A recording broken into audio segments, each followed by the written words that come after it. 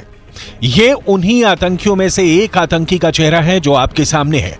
Hamas को पता है कि पूरे गाजा में उसके सिर छिपाने के लिए इससे बेहतर जगह कोई नहीं हो सकती है। यहां इजरायल की सेना चाहकर भी हमला नहीं कर पाएगी, क्योंकि अगर उसने ऐसा किया तो पूरी दुनिया इजरायल के खिलाफ खड़ी हो जाएगी। फिर ना अमेरिका साथ होगा, न फ्रांस, न ब्रिटेन साथ देगा, न भारत। लेकिन हमास के इस चाल को आतंक का लिबास ओढ़े इस चेहरे ने सबके सामने ला दिया है। शिफा अस्पताल, जो कि गाजा का सबसे बड़ा अस्पताल है, उसे हमास का हेडक्वार्टर करार दिया था आईडीएफ ने, और इसे लेकर एक वीडियो जारी किया गया था जिसमें ग्राफिक्स के जरिए बताया गया था कि कैसे 1500 बेड और 4000 स्टाफ वाले शिफा अस्पताल का इस्तेमाल हमास के आतंकवादी ह्यूमन शील्ड के तौर पे करते हैं। अस्पताल के नीचे टनल है और यही हेडक्वार्टर के तौर पे हमास का काम करता है। इजरायल ने बार बार दावा किया है कि गाजा के सबसे बड़े अस्पताल अल शिफा को हमास ने हेडक्वार्टर बना लिया है। हमास इसी अस्पताल से अपनी आतंकी गतिविधियों को ऑपरेट कर रहा है। हमास के लड़ाके आम नागरिकों को अपनी ढाल की तरह इस्तेमाल कर रहे हैं और इजरायल की सेना पर हमले कर रहे हैं। इन लड़ाकों की सूरतों से तो इतना साफ है कि इनके दिमाग में गाजा का गाजी बनने की ऐसी हिरस जागी है कि अब इन्हें मौत का जरा भी डर नहीं है।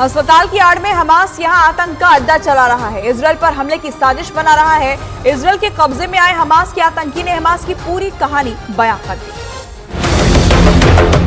बस 24-25 साल की उम्र में हमास के ये लड़ाके अपने आका के कहने पर जंग के मैदान में उतर चुके हैं, जिन्हें न अपने भविष्य की चिंता है, न ही वर्तमान की फिक्र। दावा है कि शिफा अस्पताल में 1, 2 या 3 नहीं, बल्कि 1000 से ज्यादा लड़ाके पनाह लिए हुए हैं। इजरायली सेना ने इस अस्पताल में हमास के हेडक्वार्टर का एक 3D मैप भी जारी किया है, जिसमें दिखाया गया है कि अस्पताल की इमारत के ठीक नीचे हमास ने अंडरग्राउंड ऑपरेशन बेस बना रखा है। अस्पताल के बाहर से अंडरग्राउंड बेस तक जाने के लिए कई सुरंगें बनाई गई हैं, ताकि हमास के अधिकारियों को अस्पताल के अंदर न जाना पड़े। अस्पताल के एक वार्ड से अंडरग्राउंड जाने का रास्ता भी बनाया गया है। इसके सबूत के तौर पर इजरायल ने कुछ ऑडियो और वीडियो भी जारी किए हैं और बताया है कि आतंकी अभी एक अस्पताल से दूसरे अस्पताल आसानी से जाते देखे गए हैं।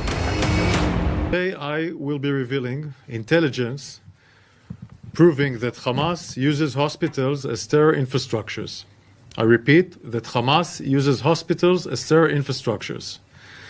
Hamas has turned hospitals into command and control centers and hideouts for Hamas terrorists and commanders. This is an illustration of Shifa Hospital and the underground facilities. I want to repeat, this is only an illustration. Hamas के ये लड़ाके जानते हैं कि अगर Israel ने ground operation तेज किया तो उन्हें पूरे गाजा में सिर छिपाने की जगह नहीं मिलेगी। उनकी मदद के लिए भी कोई सामने नहीं आ सकेगा और इजरायल भी पहले ही चेतावनी दे चुका है कि मिसाइल से निकला बारूद दुश्मन के अड्डे पर अटैक करेगा। वो ना नाम पूछेगा न पता देखेगा। अस्पताल को लेकर भी डैनियल हगारी कुछ ऐसा ही बता रहे हैं। डैनियल ने टीवी स्क्रीन पर अस्पताल की लोकेशन दिखाते हुए बताया कि अल शिफा अस्पताल में मरीजों के लिए 1500 बेड्स हैं और 4000 स्वास्थ्यकर्मी काम करते हैं। इजरायल ने अल शिफा अस्पताल के पूरे कैंपस में हमास के कंट्रोल और इस्तेमाल वाली इमारतों को चिन्हित कर लिया है और पूरी दुनिया को इसके बारे में साफ साफ बता दिया है।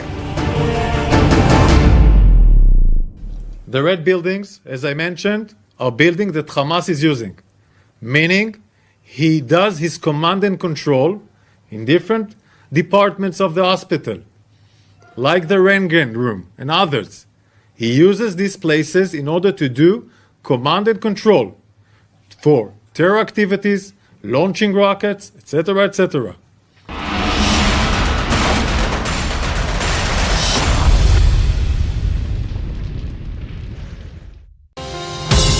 मोटोरोला भारत का सबसे अच्छा 5G smartphone brand presents Aar Paar में आज का मुद्दा।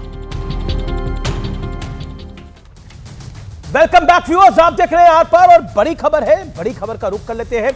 बीजेपी नेता अनिल एंटनी का माफ करिए, बहुत बड़ा बयान आया है और अनिल एंटनी ने कहा है कि केरल में कट्टर विचारधारा बढ़ी है। कांग्रेस के शासन में और लेफ्ट के शासन ने बढ़ावा दिया है, यानी कांग्रेस और लेफ्ट की सरकारों ने बढ़ावा दिया है। मुस्लिम लीग की सोच कट्टरवाद के साथ है, केरल में कट्टरपंथी संगठन तक बढ़े, ये कहा है। मैं सीधा रिएक्शन लेता हूं, मेरे साथ कई मेहमान हैं, मेरे साथ कई सारे मेहमान हैं, पहले मैं उनका रिएक्शन ले लेता हूं। केरल में कट्टर विचारधारा बढ़ी है, गौरव भाटिया बीजेपी के नेता अनिल एंटनी ये कह रहे हैं, क्यों गौरव भाटिया? देखिए बिल्कुल स्पष्ट है, आप याद करिए केरला स्टोरी करके भी मूवी आई थी जिसमें दिखाया गया था कैसे कट्टरपंथी सोच जो है, जो युवा हैं लड़कियां, उनको कुछ लड़के लव जिहाद करके फंसाते हैं। लेकिन क्या कोई बोला था? नहीं। बल्कि अभी मैं सुन रहा था एआईएमआईएम के प्रवक्ता वारिस को बताना चाहिए, जब याकूब मेमन के लिए वक्तव्य दे दिया ओवैसी ने और कहा कि उसको फांसी की सजा सर्वोच्च न्यायालय ने इसलिए दी है अमीर जी क्योंकि वो एक मुसलमान है। अब आप बताइए, अगर आतंकियों का धर्म ढूंढ लेंगे और उनसे रिश्ते जोड़ लेंगे तो फिर क्या ये चिंताजनक बात नहीं है? मैंने दूसरी बात जो गौर की, कहा गया निर्दोष फिलिस्तीनी बच्चे मारे गए। बिल्कुल बहुत गलत है अगर कोई भी बच्चा मारा जाए, लेकिन जो महिलाएं यहूदी जिनके साथ बलात्कार हुआ, जो छोटे छोटे बच्चे जिनके सर काट दिए गए, उनके बारे में तो एक बार भी ना असदुद्दीन ओवैसी बोले, ना सोनिया गांधी बोली, ना खड़गे जी बोले, ना तो ये तक है कि उनको अवन में डाल दिया गया, आतंकियों का भी धन बच्चों को अवन में डाल दिया गया। खबरें तो यहाँ तक है, पीड़ित परिवार है उनका भी धन ढूंढते हैं। वारिस पठान, ये रूहानी रिश्ता आतंक के साथ क्यों जोड़ना है, हमास के साथ क्यों जोड़ना है? रूहानी रिश्ता प्यार के साथ जोड़िए, प्रेम के साथ जोड़िए। अभी मैं जोड़, एक मिनट अमीश भाई मैं बोलूं अभी? जी बोलिए आप। गौरव भाटिया ने कहा कि वारिस पठान को नरेंद्र मोदी जी का शुक्रिया अदा करना चाहिए। अब किस बात का शुक्रिया अदा करूं गौरव भाटिया? एक बरस पहले हमारे पार्टी प्रेसिडेंट ने पार्लियामेंट में खड़े होकर कहा कि मोदी जी 8 हमारे हिंदुस्तानी एक्स नेवी के ऑफिसर कतर की जेल में उनको छुड़ा के लाइए। आपने कोई स्टेप नहीं लिया, कतर सरकार ने उनको फांसी की सजा सुना दी। इसका शुक्रिया अदा करूं? हम चाहते हैं कि फौरन तौर पर नरेंद्र मोदी जी और पूरे बीजेपी जाकर लेकर आए उनको सही सलामती के साथ। हम चाहते हैं हमारे नौसेना के जो एक्स सर्विसमैन थे हमारे देश में आए। अब दूसरी बात, किस तरह का शुक्रिया अदा करूं? चलो रिलीफ मटेरियल भेजा, अच्छा काम किया। मेरे सवाल का जवाब बाद में जब सीज फायर के लिए समर्थन करना था तो एब्सटेंट हो गए आप तो वहां से। अरे विश्व गुरु है, G20 का प्रेसिडेंसी हमारे हाथ में है, मोदी जी को तो खड़े होकर बोलना चाहिए था सीज फायर करो, और जो होस्टेजेस इस तरफ है, महिलाएं बुजुर्ग है बच्चे, उनको छोड़ो, या जो उस तरफ होस्टेजेस है, महिलाएं बुजुर्ग है बच्चे, उनको छोड़ो। क्यों नहीं किया ये? वारिस पठान, आपकी भी सारी उम्मीदें नरेंद्र मोदी जी से ही है, 57 मुल्कों से कोई उम्मीद नहीं है। इस बात का शुक्रिया अदा करूं क्या अमीश भाई? मैं कह रहा हूं आपको भी सारी उम्मीदें नरेंद्र मोदी से है, 57 मुल्कों की सरकारों से कोई उम्मीद नहीं है कि वो सीज फायर करा सकते हैं। अरे तो मैं मेरे देश के अंदर, अरे भाई भारत देश आपके नरेंद्र मोदी आपके प्रधानमंत्री है, मेरे भी है, मैं तो बोल रहा हूं ना उनको, हमारे 8 एक्स सर्विसमैन को लेके आओ ना, सही सलामती के साथ लाओ जल्दी, हमको चाहिए वो यहाँ पे। अच्छी उम्मीद है, लेके आओ, अच्छी उम्मीद, अच्छी उम्मीद। मैं बताता हूँ। ओके गौरव भाटिया, जल्दी 10 second Gaurav Bhatia, make your point. सबसे पहले तो इनकी मनोकामना को पूरा करेगा कोई तो वो नरेंद्र मोदी जी ही हैं, और इनको शायद पता नहीं है जो भारतीय फंसे हुए थे ना वहां फिलिस्तीन में, इजराइल में, उनको सुरक्षित वापस कोई लाया है तो उस व्यक्ति का नाम नरेंद्र मोदी जी है। अगर आप सच्चे भारतीय हैं, शांत कतर में फांसी की सजा हो गई उनको क्यों नहीं ला रहे? जब बोल रहे थे मैंने सुना, अरे एक्स नेवी जब बोल रहे थे मैंने सुना। विवेक वर्बल डायरिया मत करो। जी विवेक मैं आपके पास आ रहा हूं। विवेक, लेफ्ट की विचारधारा ने और कांग्रेस ने कट्टरवाद को बढ़ाया है, बीजेपी के नेता का ये बयान, यू टेक ऑन दिस। नहीं, वो बोले जो मर्जी बोले, मैं ये बोलना चाहता हूं कि अभी हमने रूस का उदाहरण लिया, अल्लाह अकबर बोल करके लोग जा रहे थे, गलत है, नहीं करना चाहिए। लेकिन उसी सांस में 6 दिसंबर 1992 को एक भीड़ जाकर के एक स्ट्रक्चर को तोड़ देती है, तथाकथित मस्जिद। उस विषय का क्या लेना देना इससे? वो मोबोक्रेसी नहीं, वो मोबोक्रेसी नहीं है। इस्लाम पे तो संगीत रागी अभी एक क्वेश्चन मार्क उठा देंगे, मुसलमानों के चरित्र पे क्वेश्चन मार्क उठा देंगे, कुरान पे बोलना शुरू कर देंगे, इस्लाम पे बोलना शुरू कर देंगे। हमारे देश में जो हुआ उसके बारे में कौन बोलेगा? गौरव भाटिया कौन बोलेगा उसके बारे में? तो धार्मिक उन्माद हर धर्म में होता है, इसका यह मतलब नहीं कि वो धर्म खराब है या सभी उस धर्म के लोग खराब है। इसको समझिए जरा पहली चीज, और ये सबको समझना चाहिए। अमीश जी, दो बातें मैं कहना चाहता हूं।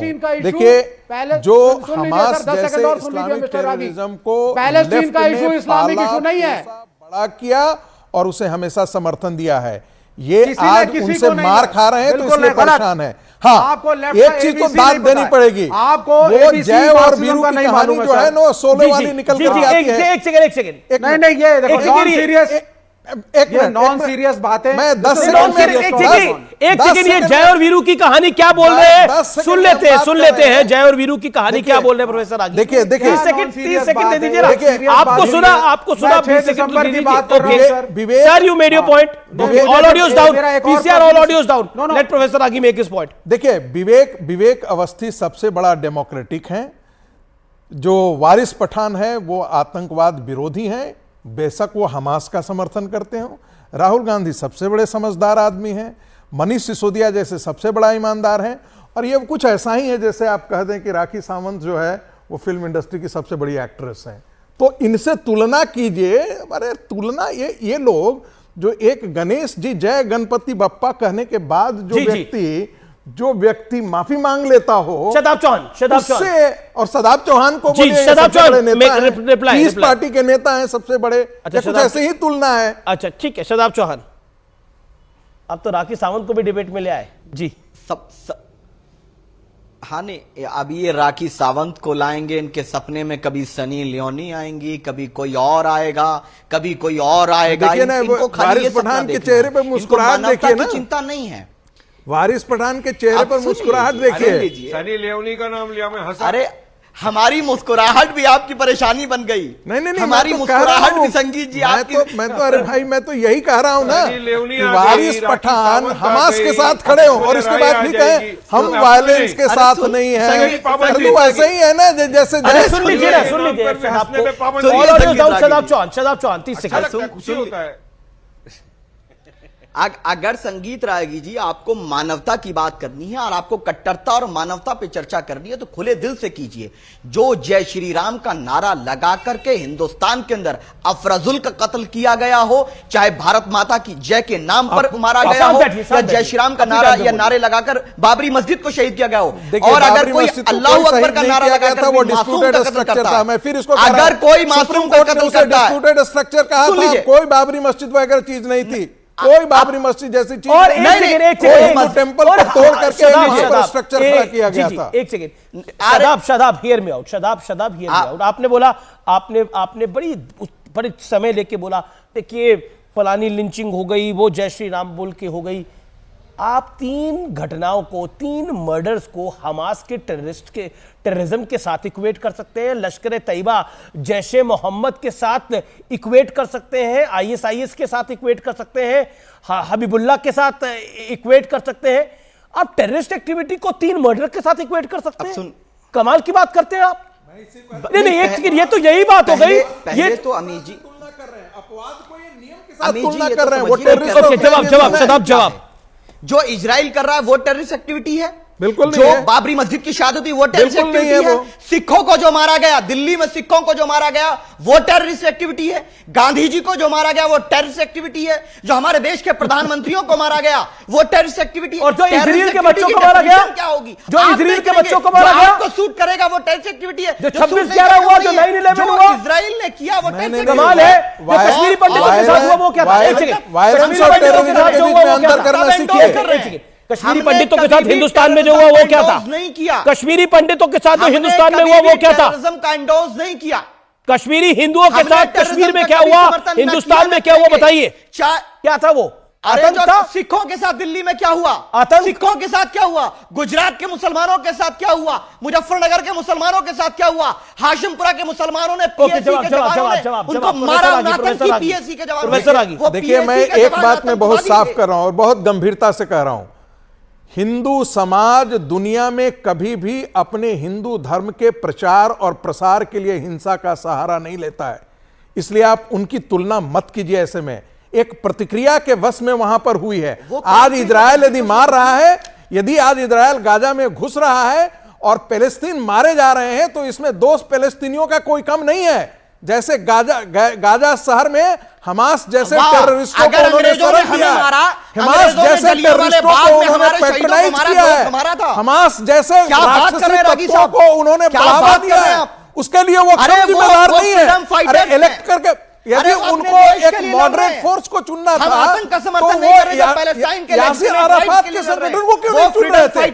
पैलेस्तीन है वो उनको नहीं समर्थन करता है। वेस्ट बैंक के फिलिस्तीनी हमास को नहीं समर्थन करते हैं। वारिस पठान, जो आपके लिए प्रोफेसर आगी ने बोला उस पर आपका कमेंट, जो आपके लिए बोला था उस पर आपका कमेंट, नहीं तो अन्याय होगा। ये क्या बोला था सर? तन से जुदा के नारे लगाने का समर्थन आप लोगों ने किया था। अच्छा ठीक है, इसके बावजूद भी आप आतंकवाद विरोधी हैं। नहीं, देखिए कोई भी ऐसे नारे लगाता है हम उसका खंडन करते हैं, फिर चाहे सर तन से जुदा का नारा हो, फिर चाहे जेएसआर का नारा। प्रोफेसर रागी ने बोला जैसे राहुल गांधी समझदार है, वैसे ही वारिस पठान है। मुसलमानों को मार दिया जाए, ये तमाम नारों का हम निंदन करते हैं। आप करिए ना खंडन के, जेएसआर के नाम पे नहीं मारेंगे। चलिए बोलिए, आप कंडेम करिए उस बात को, संगीत। चलिए आ रहा वक्त है आर पार में एक बेहद जरूरी बात का, यानी सत्य और तथ्य का। इस वक्त आप मेरे दाएं और बाएं दो वीडियोस देख रहे हैं। इनमें दिख रहे दोनों ही काफी नामचीन पॉलिटिशियन हैं। पहली तस्वीर TMC member of parliament Mahua Moitra की है, जिन पर संसद में पैसे लेकर सवाल पूछने के बेहद गंभीर आरोप लगे हैं। ये अपने आप में एक यूनिक केस ऑफ करप्शन है, लेकिन आज मैं आपको मनीष सिसोदिया के उस रिपोर्ट कार्ड के बारे में जानकारी दूंगा जिस पर कोर्ट ने कट्टर ईमानदारी वाले सब्जेक्ट में उन्हें नंबर दिए हैं। दिल्ली के पूर्व डिप्टी सीएम और मुख्यमंत्री अरविंद केजरीवाल के प्रिय मित्र मनीष सिसोदिया की जमानत याचिका आज एक बार फिर खारिज हो गई और इस बार उन्हें सुप्रीम कोर्ट से निराशा हाथ लगी है। सिसोदिया एंड पार्टी को बीते 8 महीने में छठी बार किसी ना किसी कोर्ट ने इसी तरह खाली हाथ लौटाया है। याद कीजिए, अरविंद केजरीवाल उन्हें कट्टर ईमानदार बताते थे, उनकी कस्में खाते थे, उनकी गिरफ्तारी को गलत बताते थे, लेकिन बीते 8 महीनों में अदालतों को शायद ऐसा लगा कि उन पर जो आरोप हैं उन्हें नजरअंदाज कतई नहीं किया जा सकता। आज की सुनवाई के दौरान सुप्रीम कोर्ट ने क्या कहा, यह व्यूअर्स सुनना चाहिए। कथित शराब घोटाले के अभी भी कुछ पहलू क्लियर होने जरूरी है, लेकिन 338 करोड़ रुपए के लेन देन की बात टेंटेटिवली साबित होती हुई नजर आ रही है, यानी करप्शन साबित होती हुई नजर आ रही है।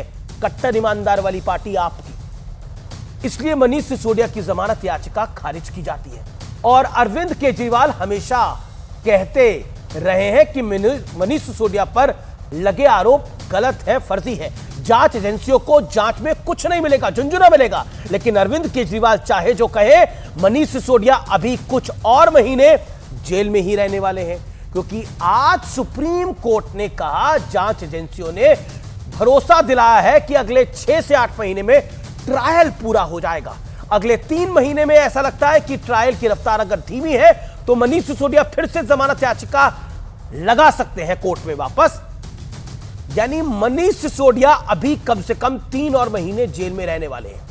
आपको याद होगा, मनीष सिसोदिया को कट्टर ईमानदार बताने वाले अरविंद केजरीवाल दावा करते थे कि 500 से ज्यादा रेड हुई है। सीबीआई और ईडी के 300 अधिकारी 24 घंटे की जांच में लगे हैं, लेकिन मनीष सिसोदिया के खिलाफ कुछ नहीं मिला है। लेकिन अब तो कोर्ट ने कह दिया है जी, 338 करोड़ का लेन देन जांच एजेंसी स्थापित कर पा रही है।